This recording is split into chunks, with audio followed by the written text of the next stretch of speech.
All right, let's go.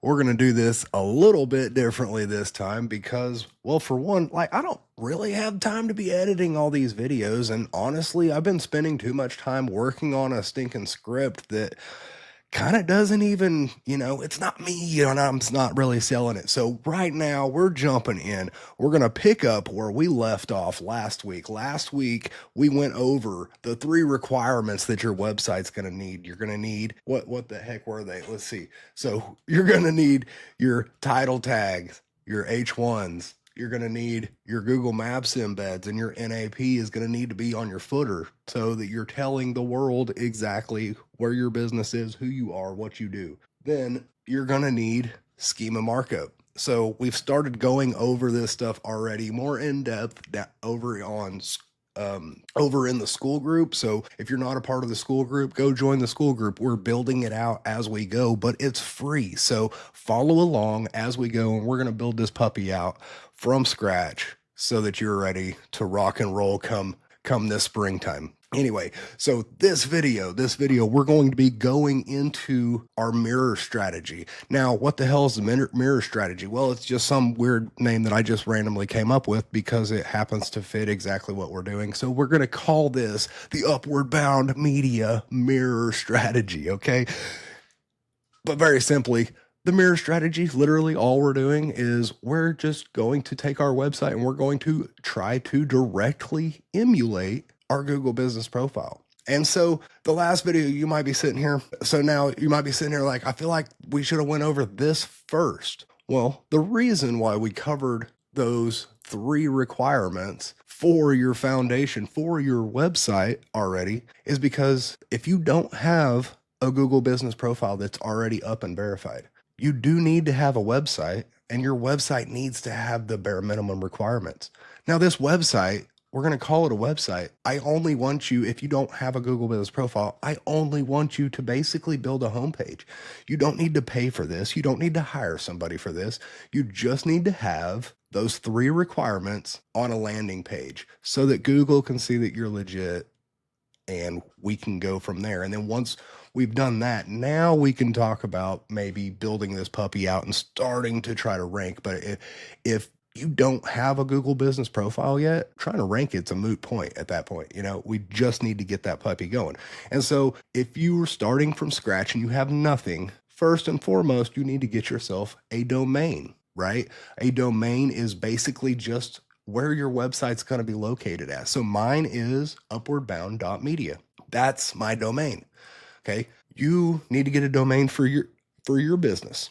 And I recommend to try to keep the domain name as small as possible. So you want it to be something easily remembered. You want it to be something relatively small that you can just blurt out and somebody knows exactly how that's written up in, they know exactly how to write out your URL. What is beneficial is if you can include your location, or you can include, one of your categories in that. So if you're a heating and air conditioning person, if you can put so I'm in Cushing, Oklahoma. So if I was to put something like air conditioning Oklahoma, or air conditioning Cushing, or AC Cushing, even though that's not my name, that would be highly beneficial because it immediately tells everybody what you do. And it tells Google and AI exactly what you do because it's the name of your stinking website, right?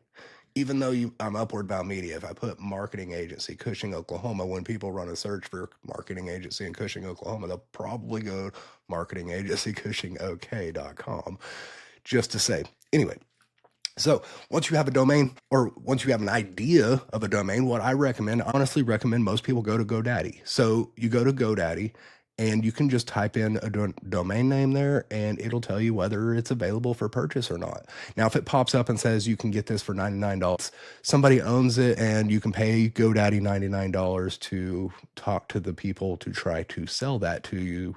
I don't recommend going that route. It's either there or it's not. So get one that's actively there. You can find one that will work perfectly for your business. So, and it's not too big of a deal because we can buy a different one later if we want.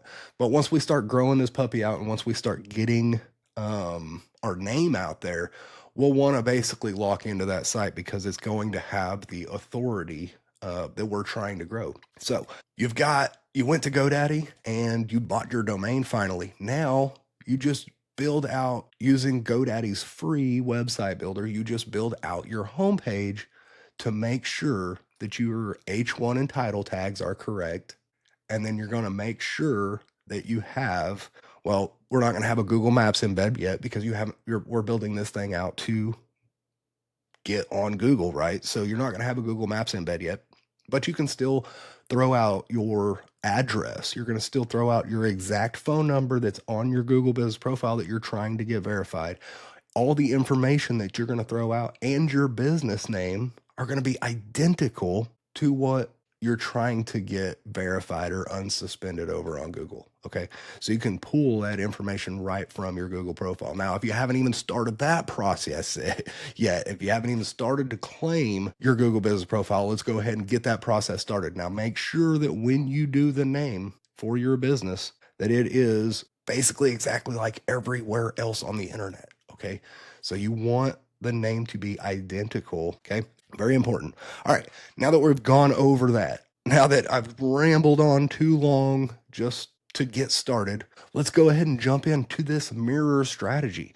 So the mirror strategy, it's literally exactly what it sounds like. We're going to do a reflection of the Google Business Profile. We are going to go in to our Google Business Profile and we're going to build out our website specifically to emulate our Google Business Profile. And so very simply, I've built out a templated website over here and I'm going to share my screen. All right. And I'm going to share my screen here. So I have built out a templated website, and this website is going to show you exactly how we build it out without actually, building it out. So as we've told you before, that our H1 and our title tags are the most important. Right here on our homepage, we have our H1, which is going to be our primary category, and our primary, which we're not even on the homepage right now, but we're going to have our primary category and we're going to have our primary target service area. Very easy. Now, when you go to your Google Business Profile, you'll see right in there that you have a primary category and then all these secondary categories. If you don't have secondary categories, you need to go ahead and add all the secondary categories that apply to your business. Now, it is important that they actually apply to your business, but if there's categories, make sure that you add them. You want ideally 3 to 5 or so categories in your Google Business Profile. And then what we're going to do is we're going to build out our website to mimic that.